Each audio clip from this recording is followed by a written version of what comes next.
ये चैनल सिर्फ़ और सिर्फ आपके लिए है, इसलिए इसको लाइक अवश्य कीजिए, अपने दोस्तों में शेयर कीजिए और साथ ही साथ अभी तक अगर सब्सक्राइब नहीं किया है तो सब्सक्राइब ज़रूर कर लीजिए।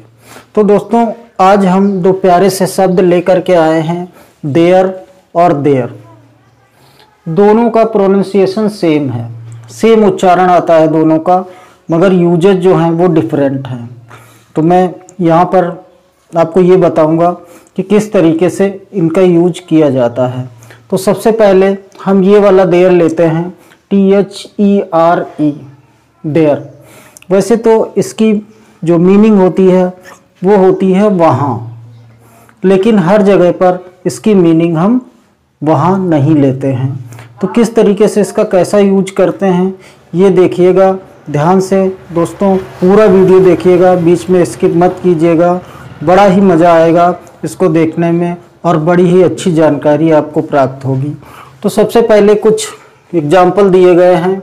एक घर है, एक दरवाज़ा है, एक शहर है, एक कार है, एक आदमी है। ये 5 सेंटेंस हमने प्रेजेंट टेंस में दे दिए, 5 सेंटेंस हमने पास्ट टेंस में दे दिए। एक राजा था, एक बाजार थी, एक नदी थी, एक व्यक्ति था, एक पर्वत था। प्रेजेंट में हो सकता है, पास्ट में हो सकता है, फ्यूचर में भी हो सकता है। अब देखिए, एक घर है, तो घर यहाँ पर ऑब्जेक्टिव केस में आया हुआ है। सब्जेक्ट फिर क्या है? कोई सब्जेक्ट नहीं है। बिना सब्जेक्ट के और बिना वर्ब के शुरू से आपको बताया जाता है कि कोई भी सेंटेंस पूरा नहीं होता। तो सब्जेक्ट नहीं दिया गया है चूंकि यहाँ पे, तो इसलिए हमें कोई सब्जेक्ट वहाँ पे यूज करना होगा अपनी तरफ से। तो ऐसी कंडीशन जहाँ पर कोई क्लियर सब्जेक्ट नहीं दिया हुआ होता है, वहाँ पर हम क्या करते हैं, वहाँ पर सब्जेक्ट देयर का यूज करते हैं। देयर इज अ होम, एक घर है। अब देखिए, अगर हम देयर का कोई सेंस यहाँ पे निकालेंगे तो ग्रामेटिकली गलत हो जाएगा। ये देयर इज ए होम, एक घर है, वहाँ एक घर है नहीं, एक घर है। ऐसे ही देयर इज अ डोर, एक दरवाजा है। देयर इज ए सिटी, एक शहर है।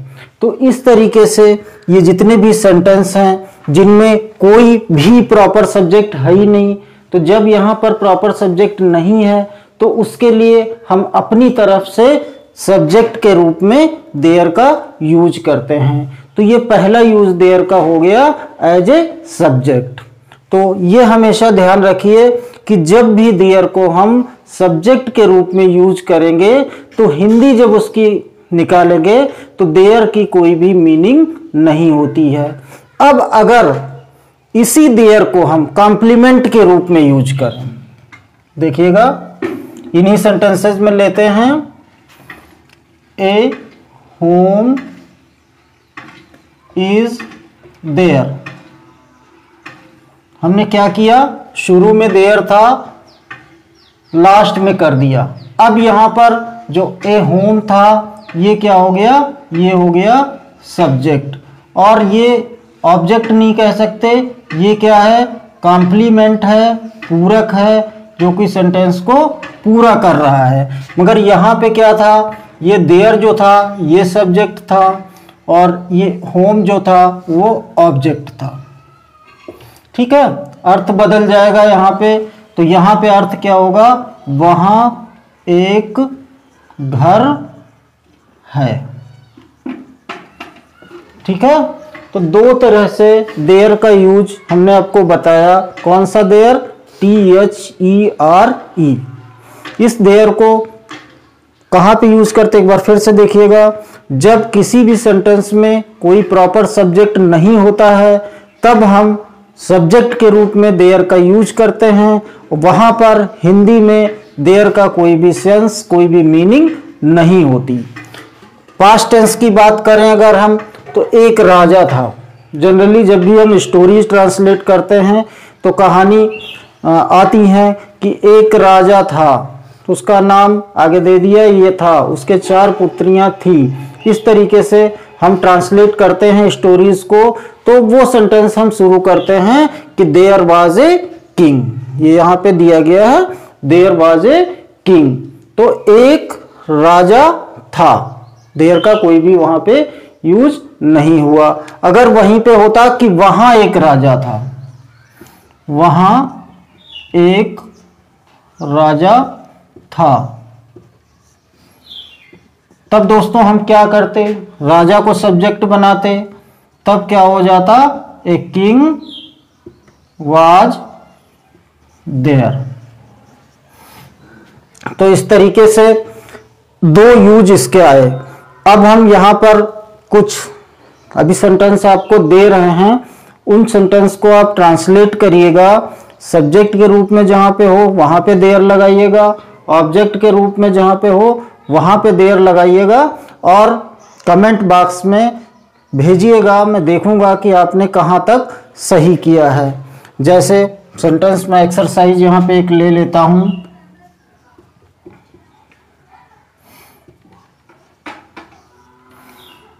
पहला, एक अध्यापक था,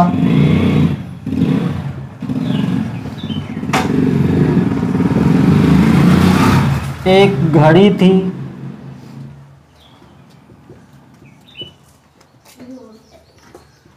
एक कार थी,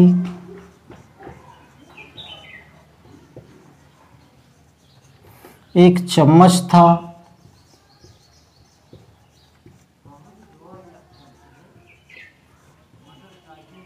एक छड़ी थी,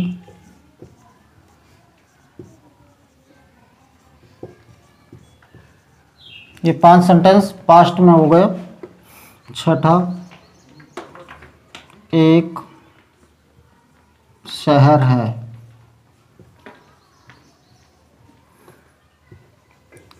एक नहर है,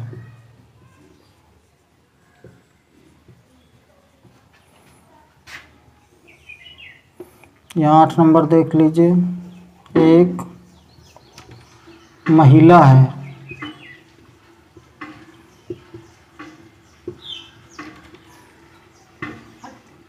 एक पेड़ है, और 10वां सेंटेंस हो गया, एक मंदिर है।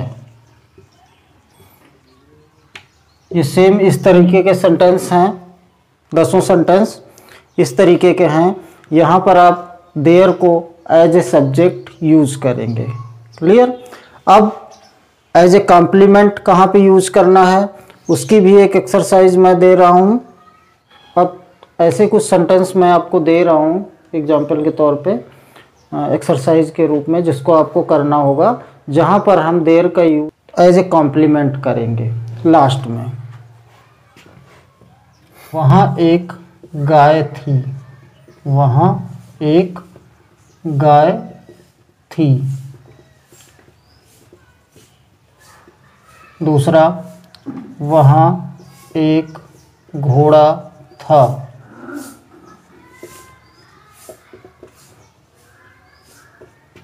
वहाँ एक विद्यालय था, वहाँ एक विद्यालय था।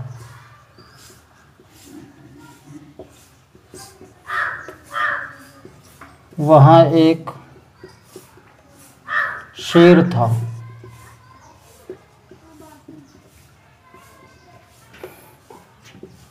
वहाँ एक कुआं था।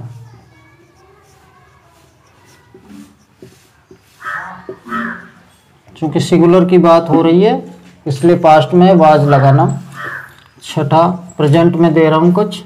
वहाँ एक नौकर था।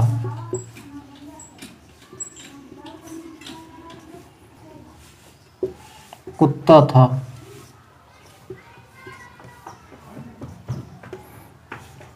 वहाँ एक बिल्ली थी।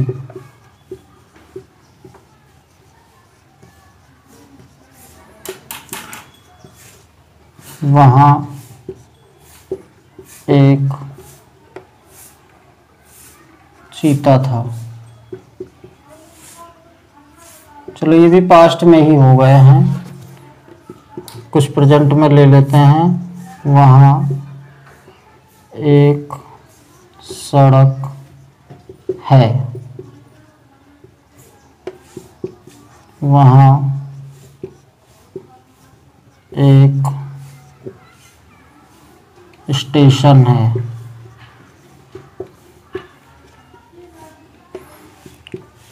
वहाँ एक आदमी है। ठीक। अब इसको हम चाहें तो इंट्रोगेटिव भी बना सकते हैं, जैसे क्या वहाँ एक झोपड़ी थी?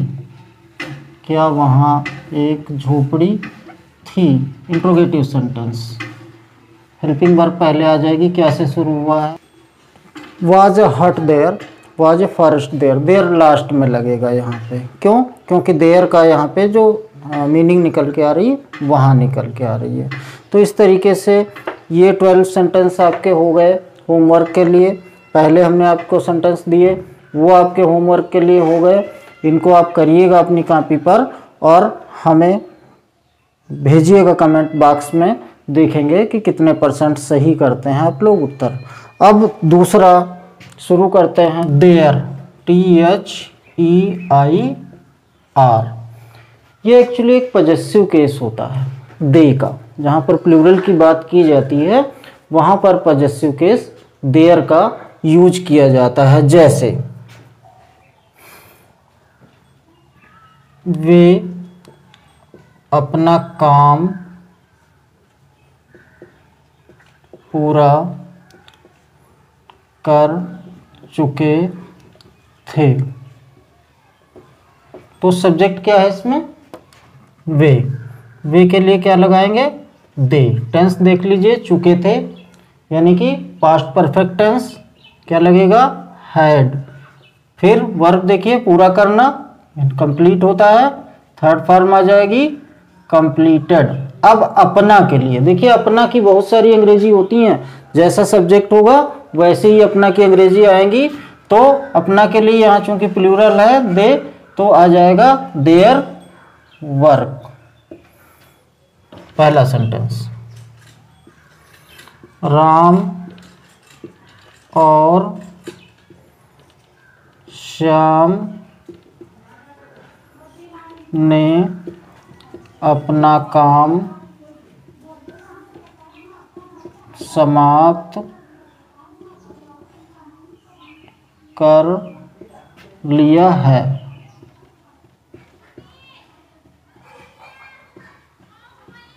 सब्जेक्ट क्या है? राम और श्याम। कर लिया है अर्थात कर चुके हैं, प्रेजेंट परफेक्ट टेंस। क्या आ जाएगा? प्लूरल है तो प्लूरल के साथ हैव। समाप्त कर लिया है, समाप्त करने को कहते हैं फिनिश। Third form finished. फिर से प्लूरल हो गया। अगर राम खाली होता, ये खाली श्याम होता, तो हम यहाँ पे हीज लगाते।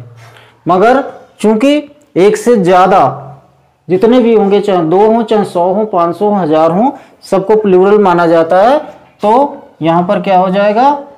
There, their work.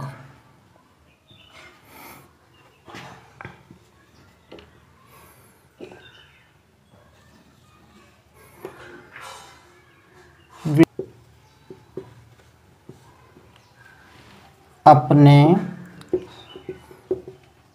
प्रश्न हल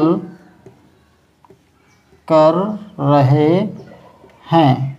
विद्यार्थी अपने प्रश्न हल कर रहे हैं। सब्जेक्ट देखिए, विद्यार्थी। कौन सा noun? Common noun. Common noun को जब भी प्लूरल लिखेंगे तो आर्टिकल द लगाएंगे। The students. टेंस देखिए, रहे हैं। कौन सा टेंस हो गया? Present continuous. और हल कर रहे हैं, हल करने को सॉल्व होता है, ING लग जाएगा, सॉल्विंग। फिर से अपना प्लूरल है तो देयर क्वेश्चंस।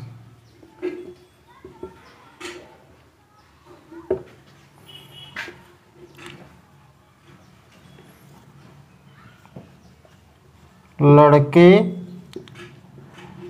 अपने घर जा रहे थे। सब्जेक्ट लड़के, द बॉयज जा रहे थे। पास्ट कंटिन्यूअस, वर जाने की, गो आईएनजी लग गई, गोइंग टू अपने के लिए, फिर प्लूरल है तो देयर होम। कहने का तात्पर्य ये है कि जब भी हम किसी प्लूरल सब्जेक्ट की बात करेंगे और अपना आएगा कहीं पे, तो अपना की अंग्रेजी के लिए हम देयर ही यूज करेंगे, चाहे वो सब्जेक्ट किसी भी जेंडर में हो, मैस्कुलिन में हो, फेमिनिन में हो, न्यूट्रल में हो, कॉमन में हो, किसी भी जेंडर में हो। तो अगर सिंगुलर होता है तो हम ही, शी, इट इनका यूज करते हैं, मगर जब भी प्लूरल में कभी भी आएगा तो हमेशा हम देयर का यूज करेंगे। क्यों? क्योंकि ही, शी, इट इन तीनों का ही प्लूरल दे होता है। इसके साथ कोई भी नाम, जब एक साथ एक से अधिक नाम जुड़े होंगे तब उसको प्लूरल मान लिया जाता है, और उसके लिए जो पजेसिव केस आता है वो देयर आता है। तो उम्मीद है दोस्तों कि जो ये दो शब्द हमने दिए थे, देयर और देयर, इनके बारे में हमने आपको पूरी जानकारी दे दी है, और उम्मीद करता हूँ कि पूरी तरीके से आप लोग इसको समझ गए होंगे। तो इस तरीके से ये टॉपिक जो है कंप्लीट होता है, और आगे से उम्मीद करता हूँ कि इससे संबंधित कोई भी गलतियाँ नहीं आएंगी। तो अगले वीडियो में फिर से मिलते हैं, तब तक के लिए थैंक यू।